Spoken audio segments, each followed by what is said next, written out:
Terima kasih untuk waktunya. Shalom semuanya.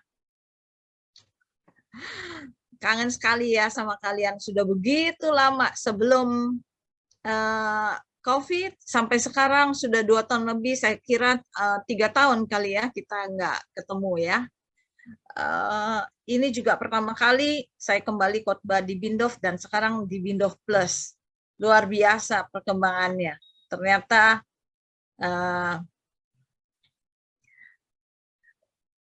Bindov Plus betul-betul terjadi karena kehendak Tuhan. Karena ada nubuatan yang Tuhan sampaikan dan anak-anak Tuhan itu meresponi dan luar biasa. Saya berharap juga Bindov Plus bisa memberikan kontribusi kepada Bindov sendiri, Cornerstone, bahkan komunitas di Singapura juga. Sehingga Anda tidak eksklusif, teman-teman tidak eksklusif, tetapi betul-betul menyelesaikan pekerjaan Tuhan. Saya minta maaf ya, karena itu tadi disuruh backgroundnya itu bagus sekali sebetulnya networknya, tetapi nggak tahu deh, karena saya agak gaptek, jadi saya nggak bisa muncul. Ini saya ada di belakang pintu. Anyway, firman yang disampaikan ya, gitu. Hari ini saya bicara mengenai guard your mind, kawal pikiranmu. Saya sangat tertarik dengan kalimat guard your mind. Kalimat ini saya dapat waktu saya itu ikut satu sekolah short course di Malaysia begitu. Ada satu pokok pembicaraan mengenai guard your mind. Waktu itu saya tidak begitu terlalu perhatikan, tetapi ternyata ini penting sekali. Dan ini pertama kali juga saya khotbah sambil lihat baca tulisan. Biasanya saya langsung ngeflow begitu ya, bawa Alkitab. Ini kita baca gitu, agak sedikit mesti adjustment.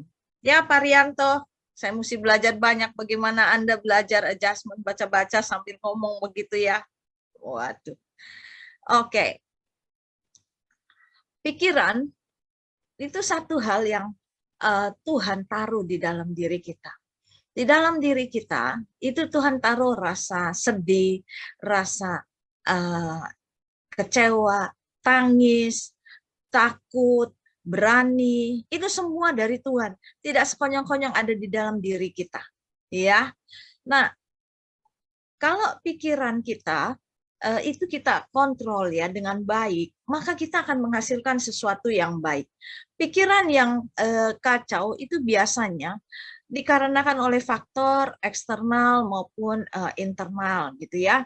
Ada banyak hal di mana kita terganggu pikiran kita karena orang lain biasanya bisa tuh disturb pikiran kita.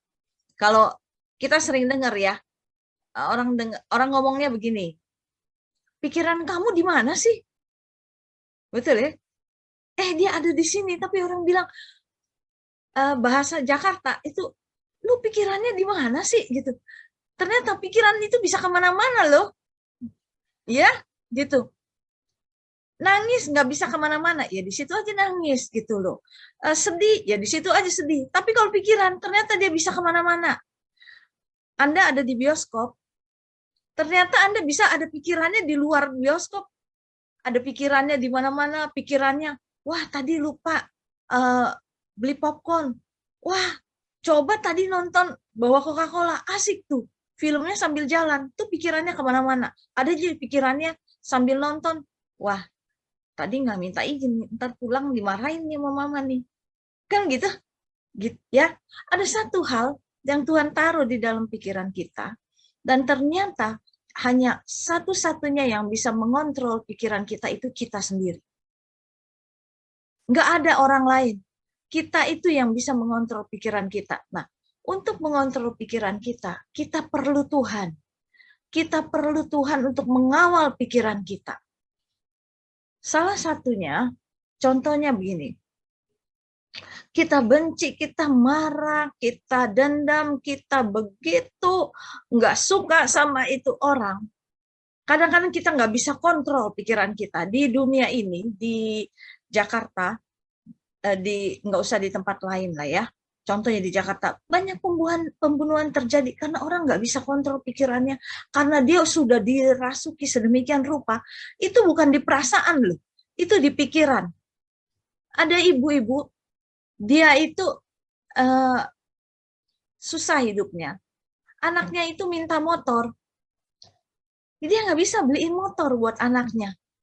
Lalu anaknya ngapain? Dia ambil itu ulekan, dia pukul kepala ibunya sampai mati. Lalu ditanya, dia bilang, Pak, pikiran saya ruwet, saya nggak tahu, saya pokoknya mau motor aja. Jadi pikiran itu bisa mempengaruhi kita untuk berbuat sesuatu. Apakah itu baik, apakah itu positif, atau itu negatif.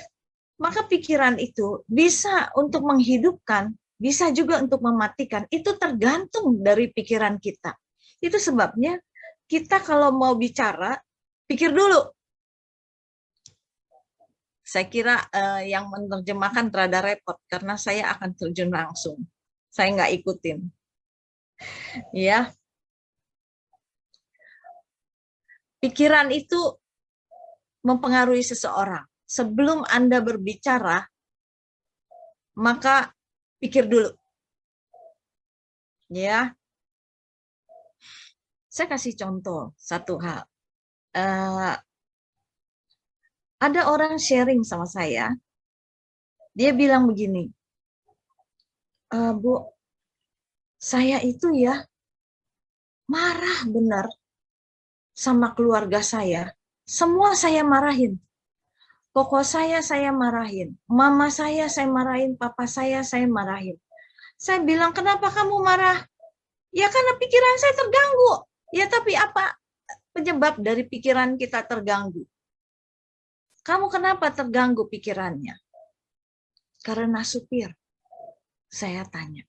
Supir? Iya. Itu orang tua saya lebih sayang supir daripada saya. Lah kok bisa? Iya. Saya itu, anak saya itu mau ditabrak loh sama supir. Masa? Iya. Lalu orang tua kamu lihat? Lihat. Tapi saya yang disalahin. Loh kok bisa begitu? Iya. Terus berbulan-bulan, bertahun-tahun itu menimbulkan kemarahan dan tidak bisa kontrol. Akibatnya dia juga sulit kerja, dia sulit cari uang. Hanya karena satu pribadi mengganggu dia, yaitu supir. Setiap hari saya lihat muka dia, saya marah. Kita sungguh berbahagia. Cara berpikir Tuhan dengan cara berpikir kita itu berbeda. Ya, di dalam Matius dikatakan tentang Tuhan memberikan kita Roh Kudus, ya, kepada kita untuk mengontrol pikiran kita. Bersyukurlah kita dianugerahkan Roh Kudus sebagai penolong dan pengawal pikiran kita. Kalau di dalam Yohanes 14 ayat 16 sampai 17. Aku minta kepada Bapa, dan Ia akan memberikan kepadamu seorang penolong yang lain, supaya Ia menyertai kamu selama-lamanya, yaitu Roh kebenaran. Dunia tidak dapat menerima Dia, sebab dunia melihat Dia dan dunia tidak melihat Dia dan tidak mengenal Dia. Tetapi kamu mengenal Dia, sebab Ia menyertai kamu dan akan diam di dalam kamu. Tuhan memberikan kita satu orang pengawal di dalam pikiran kita, yaitu Roh kebenaran, yaitu Roh Kudus. Waktu kita lahir, kemudian kita dewasa, waktu kita bayi, kemana-mana, kita perlu orang tua kita ya, untuk ngikutin kita. Takut mau masuk TK, anak-anak TK itu nangis kalau ditinggal orang tuanya, dia minta dikawal. Waktu kita bergaul sama teman-teman, kita nggak enak sendirian, kita perlu teman-teman. Ada Bindof Plus, ada satu komunitas, ada teman-teman saling menguatkan. Kalau ada pikiran-pikiran yang nggak sehat, ada pikiran-pikiran yang nggak baik, teman-teman saling menguatkan dan mengingatkan, ya, gitu. Kemudian Saudara kalau lihat, apalagi waktu kita punya masalah, kita dewasa, kita bekerja, nggak mungkin nggak punya masalah. Kadang-kadang kita punya masalah dengan orang lain. Kita perlu bantuan orang lain. Kita perlu untuk dikawal pikiran kita sehingga keputusan-keputusan kita itu sesuai dengan firman Tuhan nggak? Sesuai dengan hukum nggak? Sesuai dengan aturan nggak? Iya kan? Kita perlu itu dikawal. Nah, itu adalah faktor eksternal yang kita butuh untuk dikawal. Tapi kita lupa ada satu hal yang manusia sering berpikir, faktor eksternal itu perlu dikawal, diperhatikan, tapi faktor internal kita lupa, yaitu pikiran kita sendiri. Pikiran kita sendirilah yang harus dikawal. Pengusaha bayar satpam, security, bayar pengacara untuk mengawal pikiran bisnis dia, untuk mengawal jalannya perusahaan. Tetapi ada satu hal yang tidak bisa dikawal oleh orang lain siapapun juga, yaitu pikiran kita. Itu sebabnya kita diberikan Roh Kudus. Karena apa? Pikiran kita itu seringkali bisa mencelakakan kita. Itu sebabnya diberikan Roh Kudus untuk mengawal. Sadarilah bahwa sesungguhnya kita bersyukur Tuhan memberikan kita Roh Kudus, yaitu Roh kebenaran. Dia memimpin kita kepada kebenaran. Sehingga kita itu enggak nyeleweng ke kiri maupun ke kanan. Lalu apalagi?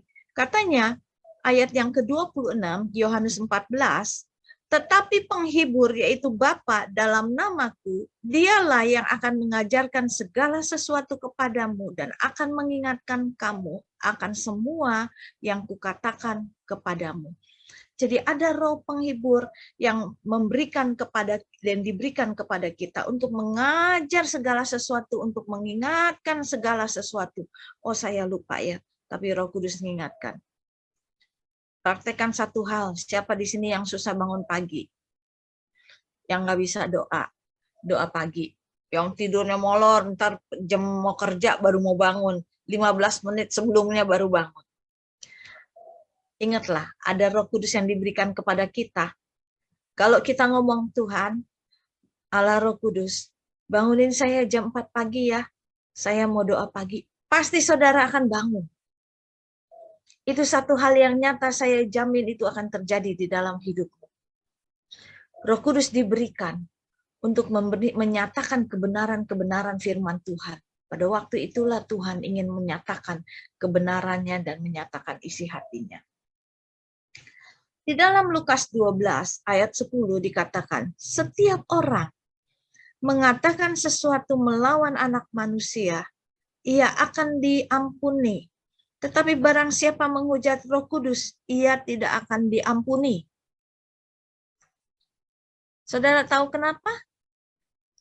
Karena kalau Roh Kudus tidak beserta dengan engkau, engkau tidak bisa membedakan yang mana yang baik, yang mana yang benar, dan tidak ada yang memimpin engkau kepada kebenaran. Dan tidak ada yang menolong engkau lagi. Maka kita akan hidupnya liar. Kita akan sesuka-sukanya. Saya sering bilang bahwa kita ini adalah manusia roh yang dibungkus oleh daging, yang memiliki darah, yang diberikan pengalaman berjalan di dunia ini. Sehingga perjalanan kita di dunia ini betul-betul dipimpin oleh Roh Kudus. Itulah sebabnya Lukas 12 ayat 10 mengatakan jangan menghujat Roh Kudus, sebab kalau Roh Kudus meninggalkanmu, maka engkau tidak tahu lagi mau kemana, bagaimana kita harus melangkah. Nah, akibat dari menolak daripada Roh Kudus atau belum menerima Roh Kudus, maka kita nggak tahu bahwa pikiran-pikiran kita itu kebanyakan pikiran-pikiran jahat. Tapi kalau Roh Kudus ada di dalam hati kita, dia akan mengingatkan kita, ini jangan loh, ini boleh. Itu sebabnya perlu kita mengaktifkan Roh Kudus dimanapun kita berada. Kalau pikiran kita tidak dikawal oleh Roh Kudus, maka ada istilah yang tadi saya ngomong, orang jadi malas mikir. Ya. Karena apa? Pikirannya tidak dikawal oleh Roh Kudus. Kawal pikiran kita, supaya waktu kita berpikir, berkata-kata, waktu berbicara, waktu bertindak, apapun juga, Roh Kudus mengatur dan membimbing kita. Bapak Ibu sekalian, saya memberikan satu kesaksian bagaimana pikiran itu harus dikawal untuk mengatasi begitu banyak masalah, apalagi di dunia ini. Ada seorang anak, nggak usah jauh-jauh, anak saya sendiri. Anak saya sudah bekerja. Karena pandemi COVID, dia dari travel, kemudian dia pindah bekerja di satu perusahaan yang lain dari bidangnya sama sekali. Orang yang biasa di travel, kerja di marketing, gitu ya, mainnya itu dengan sedikit-sedikit di IT gitu. Tapi kemudian dia harus masuk di leasing, di pajak, di pembayaran. Itu beda jauh sekali, saudara. Sangat beda jauh sekali. Tetapi dia harus masuk di situ karena tuntutan ekonomi dan juga karena keadaan pandemi, apapun juga dia harus terima. Pada waktu dia bekerja di sana, begitu banyak tekanan, banyak sekali di dalam satu hari. Itu dia bisa menangani ratusan klien. Perusahaan ini memang retail, tapi kliennya banyak sekali dan dia harus nanganin leasing, 150-an leasing. Dan dia harus tanganin itu transaksi setiap hari. Sehingga dia harus bawa pulang itu pekerjaan dengan gaji yang nyaris di bawah UMR. Kemudian dia tidur itu bisa sampai jam 12. Kadang-kadang kalau bosnya keinget sesuatu, suruh dia kerjakan. Itu bisa tengah malam disuruh kerjain, disuruh bangun. Saudara, begitu dia tertekan sekali. Sampai dia itu pikirannya begitu terganggu sekali. Itu badannya mulai gatal-gatal merah-merah. Dia mulai mual. Mulai banyak sakit kepala. Terus nggak mau makan. Saudara lihat efek dari satu pikiran ya. Tadinya nggak mau bicara sama saya. Belakangan dia nggak tahan. Tiap hari nangis. Terus saya bilang, kamu sabar. Nggak mempan. Ya, anak saya itu cinta Tuhan. Tapi waktu ngalamin seperti itu, dia kan masih muda. Dia ngambek sama Tuhan. Berapa banyak di antara kita yang seperti begitu. Dia ngambek. Udah, Tuhan nggak mau kasih aku kelegaan. Tuhan ini maunya bikin aku supaya aku ngalamin tekanan seperti ini.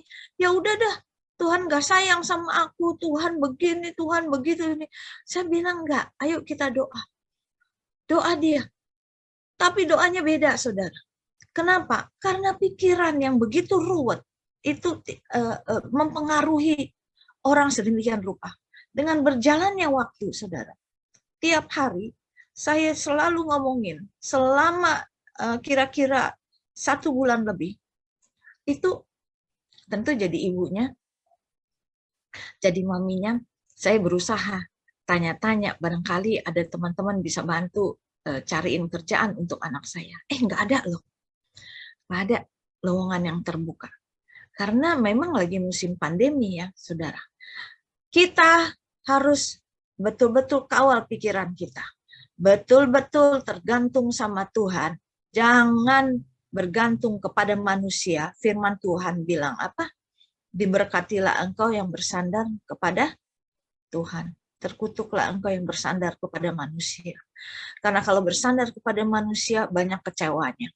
Karena kita berharap terus, oh siapa tahu ini bisa nolong, siapa tahu itu bisa nolong, siapa tahu, loh kok saya kan sudah dekat sama dia, saya itu begitu baik sama dia, saya tolong, kok dia nggak bisa tolong saya, kan dia relasinya banyak, ini itu. Saudara, itu sebabnya masalah anak saya bisa mengganggu saya kalau saya tidak mengatur, mengawal pikiran saya. Itu sebabnya saya kembali baca firman Tuhan. Saya bilang, Tuhan, saya tidak boleh kecewa sama manusia, saya bersandar kepada Tuhan. Ini anak punya masalah, saya yang doa teriak-teriak juga bilang, Tuhan, kasih tahu mesti bagaimana. Terus doa. Satu hari, tiba-tiba anak saya bilang, yuk Mi doa. Saya lihat hatinya sudah mulai berubah. Kita mulai doa. Dia mulai doa berserah. Dia mulai doa menerima. Saudara tahu, dia mulai banyak cari Tuhan, Asal dia lihat muka saya, mami doa. Mau berangkat kerja, doa. Kalau dia lagi WFH, kerja di rumah, mau turun makan, lihat muka saya, mami doa. Mau selesai makan, mau naik ke atas, aku mau kerja, mami doa. Udah melebihi 5 waktu ini anak. Mau tidur, dia cari saya, doa. Jadi pokoknya dia lihat muka saya, doa. Pokoknya lihat muka saya, doa. Dia tahu tidak ada cara lain kecuali doa. Saudara tahu, dalam waktu 1 bulan, dia lewatin itu semua. Dia ngelamar kerjaan dimanapun juga, enggak ada jawaban sama sekali. Tetapi begitu dia mengalami perubahan pikiran, tiba-tiba kantor lama yang potong gaji dia sampai di bawah UMR, dia keluar. Itu panggil dia balik. Ada lagi di tempat lain yang dia nggak sangka-sangka, tiba-tiba panggil dia juga. Lah, di kantor yang sekarang dia bekerja, ini baru kejadian minggu lalu. CFO-nya panggil dia, kamu saya naikin ya gajinya. Nah, ini anak jadi bingung. Jangan saudara menganggap enteng doa. Betapa pentingnya doa, betapa efeknya besar doa. Sekarang anak saya sedang berpuasa, ini sudah masuk hari ketiga, bagaimana ini Tuhan mau pilih yang mana? Lihat, kalau Tuhan bekerja, betapa luar biasanya. Kalau Tuhan mau bekerja, bereskan dulu cara berpikirmu. Bagaimana engkau datang kepada Tuhan dengan berserah, bukan dengan bersungut-sungut, tapi penuh dengan ucapan syukur, penuh dengan kerendahan hati, minta Tuhan buka jalan. Jangan remehkan doa, sebab doa luar biasa. Doa minta Tuhan atur pikiran kita, menyenangkan hati Bapa kita. Satu kesaksian lagi.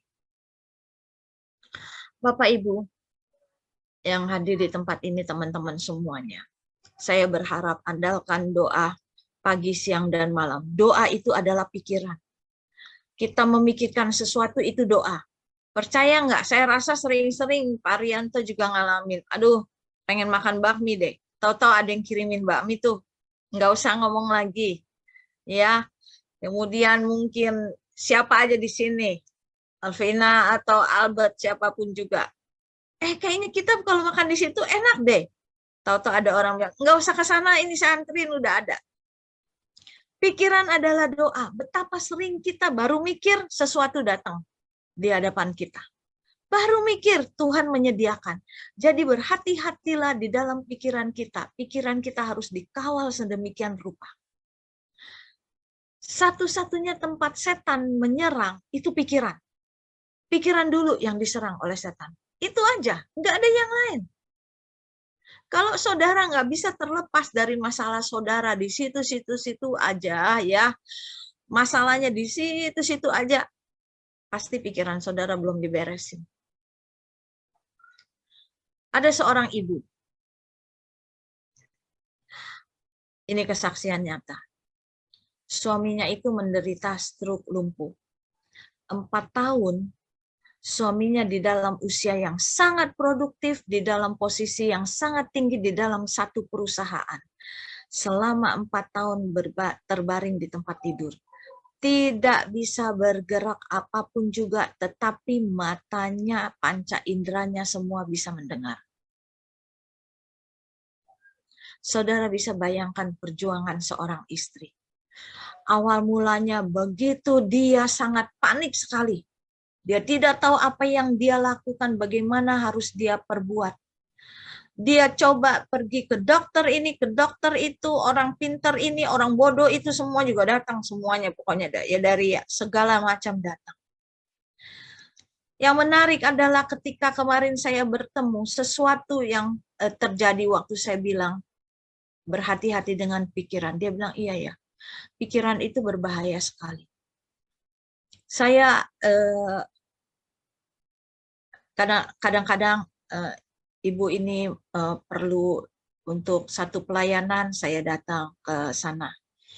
Lalu saya bilang, Bu, ayo kita minta satu karunia dari Tuhan untuk bisa membaca apa yang menjadi pikiran suamimu, sehingga ibu ini tidak perlu bergantung kepada siapa-siapa all the time. Ya, sekali-sekali boleh. Tetapi karena istri adalah dua menjadi satu, dia bisa tahu apa keinginan daripada suaminya.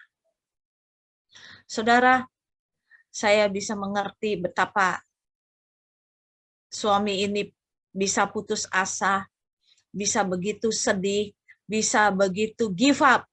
Karena 4 tahun saudara masih muda, terbaring di ranjang tiap hari, kondisi kaki makin kecil, tangan makin kecil, semuanya tidak bisa makan, tidak bisa bergerak, semua tergantung sama orang.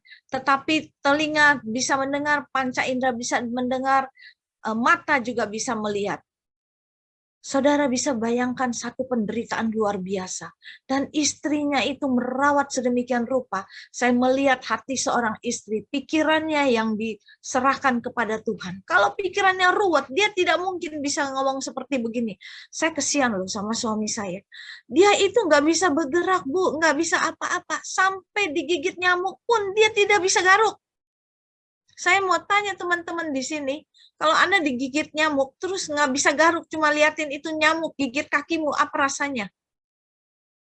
Cuma urusan kecil. Apa rasanya di sebelah ada air minum, engkau haus setengah mati, tapi nggak bisa ngomong.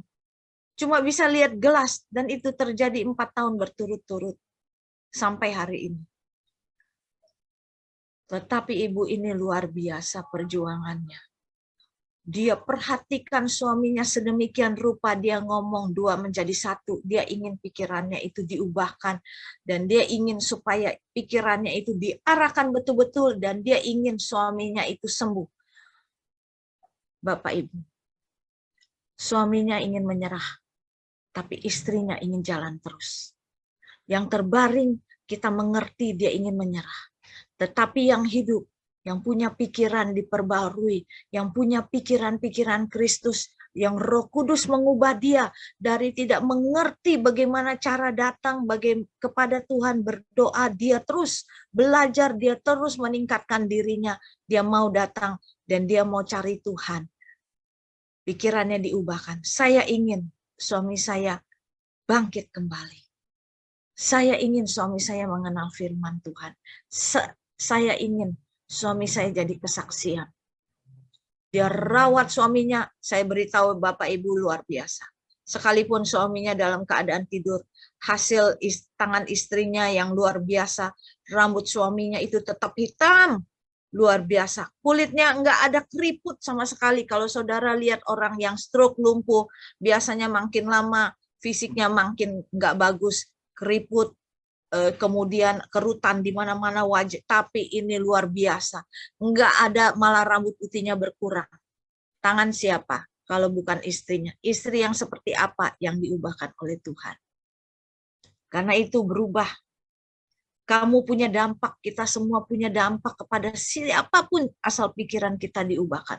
Mau berdampak, mau memberitakan Injil, yang pertama, pikiran kita dikawal dulu oleh Roh Kudus. Pikiran kita dipimpin dulu oleh Roh Kudus. Banyak orang mungkin menghakimi hidup kita. Banyak orang bilang, kamu nggak pantas. Kamu siapa? Saya kenal kok dia sebelumnya. Ya sebelumnya, sekarang kamu nggak kenal kan? Yang penting Tuhan kenal. Karena itu orang tidak kenal siapa kita. Karena orang tidak tahu pikiran kita yang sudah diubahkan, yang sudah dikawal oleh Roh Kudus. Yang tidak bisa orang masuk. Tidak bisa diambil oleh orang lain, hanya bisa dikontrol, dikuasai oleh Roh Kudus. Coba kita baca di dalam kitab Matius 16 ayat 23.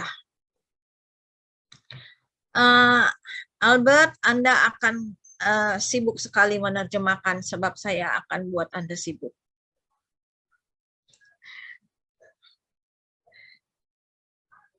Maka kata Yesus berpaling dan berkata kepada Petrus, "Enyahlah iblis, engkau suatu batu sandungan bagiku, sebab engkau bukan memikirkan apa yang dipikirkan Allah, melainkan apa yang dipikirkan manusia." Saya mau tanya, kalau hari ini Yesus ada di tengah-tengah Bindov, terus di Bindov Plus, lalu Yesus ngomong seperti begini, saya berani bertaruh orang pada keluar ruangan nih. Pada bilang, ini kita salah kebaktian nih, jangan-jangan. Kok Tuhan galak kayak begini ya? Gitu. Sudah 3,5 tahun melayani, 3,5 tahun kumpulin roti. Emang gampang kumpulin roti. Begitu banyak, 5.000 orang turun naik, begitu bagi-bagiin. Balik-balik juga kita udah kecapean. Kumpulin 12 bakul. Emang gampang naik perahu sama-sama dengan Yesus begitu, ngalamin gelombang begitu besar, ya susah senang kita sama-sama. Hari ini Petrus kemudian ditengking, enyahlah engkau iblis. Saya kalau bilang begitu dengan Anda, besok saya nggak diundang lagi tuh, iya kan? Karena aduh, ini kita salah orang nih, jangan-jangan nih, kok dia nggak bisa kendalikan dia mulutnya dia. Kenapa dia ngomong seperti begitu? Ya, apalagi orang yang banyak dosanya kalau dia ngomong begitu lebih marah lagi tuh. Pasti dia bilang, waduh ini pendeta sesat. Tapi Yesus ngomong seperti itu tidak pernah canggung-canggung, enggak juga dia kira-kira dia ngomong seperti itu. Dia bilang apa? Kata Yesus, coba dimunculkan lagi. Engkau bukan memikirkan apa yang dipikirkan oleh Allah. Tahukah apa yang dipikirkan oleh Allah? Itu adalah untuk kepentingan orang banyak. Tetapi yang dipikirkan oleh kita adalah untuk kita sendiri. Demikianlah Petrus. Yesus mengajarkan kita untuk melakukan apapun juga untuk kepentingan umat manusia, bukan untuk diri sendiri. Jangan pikirkan diri kita sendiri. Yesus contoh yang sempurna. Kalau anak-anak, ya pikirannya, kalau dikasih permen nih, ada 5, kita kasih, ambil semua. Ada temannya mau, nggak boleh, nangis tuh. Karena dia buat dirinya sendiri, apa-apa buat dirinya sendiri. Karena pikirannya masih pikiran anak-anak. Apa-apa untuk diri sendiri. Kedewasaan seseorang itu berbeda. Tatkala dia dewasa, tatkala kita mulai pikiran kita dikawal oleh Roh Kudus, maka pikiran kita udah nggak sama untuk kepentingan orang banyak. Kita mulai berpikir, mulai bertanggung jawab untuk banyak orang. Begitu cara berpikirnya Tuhan. Karena itu, kalau saudara lihat ayat selanjutnya di dalam Matius 16 ayat 23, kemudian pindah ke Matius 17, Yesus bawa Petrus naik ke gunung. Petrus nggak marah loh. Petrus nggak ngambek loh. Coba baca, dia bersedia diajak loh. Nggak bilang, enak aja Yesus kemarin di tengah-tengah orang bikin malu saya ditengking katanya iblis. Kalau iblis ngapain bawa-bawa saya? Saya nggak mau ikut lagi ah. Kalau di sini kan begitu. Kalau masuk ke gereja, yang salaman nggak ngeliat muka kita aja. Dia salaman nggak ngeliat muka kita. Dia kira kita siapa? Ya, yang salaman juga nggak tahu situ siapa. Waduh, marah. Nggak mau datang. Ya, bawa anak kecil. Kok anak dia dikasih kue, anak saya nggak dikasih kue. Besok saya nggak mau datang dah. Kayak begini. Besok saya mau kasih tahu sama Pak Rianto. Sorry ya Pak Rianto. Itu tuh bagian konsumsi tuh, pilih-pilih kasih tuh, anak saya nggak dikasih bolu tuh, gitu saudara. Tapi enggak. Kenapa Yesus bilang enyahlah engkau sebagai batu sandungan? Karena Petrus pikirannya meskipun 3,5 tahun masih memikirkan dia. Kenapa? Karena ada Yesus bisa bikin kemah di sana, kumpul sama-sama, dan dia tahu bahwa Yesus, dia berpikir Yesus itu akan jadi raja yang menyelamatkan bangsa Israel dan menjadi raja di dunia ini. Itu pikirannya. Tetapi dia tidak berpikir bahwa Yesus itu menjadi penyelamat isi dunia. Kita seringkali berpikir gitu. Itulah sebabnya Yesus berkata, enyahlah engkau iblis. Karena apa? Jangan sampai kita ditengking Tuhan, enyahlah engkau iblis, karena kita memikirkan diri kita sendiri. Tapi pikirkanlah keselamatan orang lain. Kalau ada di dalam pikiran kita, ngomong aja sama diri kita, iblis yang ada di dalam pikiranku, enyah engkau. Karena penginjilan itu, menginjil berarti keselamatan bagi banyak orang, bukan diri kita sendiri. Itu sebabnya Yesus juga bilang, pikul salib, pikul salib. Amin. ini kesaksian, dan ini jamnya sudah mau sampai ya Pak Rianto. Kalau di sana saya enak flow terus, orang lain antri sudah omel-omel. Ini saya sudah 2 tahun lebih, baru kali ini kembali lagi ke sini. Saya bersuka cita. Apa yang saya sampaikan semoga menjadi berkat. Kawal pikiranmu, minta Roh Kudus yang pimpin, dewasalah di dalam rohanimu, bahwa apa yang kau lakukan bukan untuk dirimu sendiri. Mengawal pikiran itu sangat penting karena menentukan jalan hidupmu, kemana engkau akan melangkah. Sangat menentukan sekali. Apa yang menjadi pilihan-pilihan hidupmu itu ditentukan oleh pola pikir kita. Engkau mau dewasa atau tidak. Amin. Saya berterima kasih sekali lagi. Salam saya untuk Pak Peter, kalau ada Pastor Wilfred di sini, Rianto Gunawan, teman-teman semuanya. Hari ini firman Tuhan pertama kali Zoom begini lama dan agak kagok ya. Biasanya kalau di mimbar enak, free flow gitu ya. Tapi ini saya belajar. Terima kasih banyak untuk kepercayaan yang diberikan. Saya kembalikan lagi kepada Pak Rianto. Oh ya, saya tadi kasih kesaksian lupa untuk ibu yang saya bilang suaminya terbaring selama 4 tahun dan dia terus berjuang berdoa, orangnya ada di sini. Saya undang dan dia mau hadir dan dia terus mau diubahkan. Semoga teman-teman bisa menyapa beliau. Beliau ingin punya teman-teman seiman di mana dia bisa cerita dan dia mengalami kuasa Tuhan, mengalami pembaruan di dalam pikiran dan mengalami mujizat Tuhan.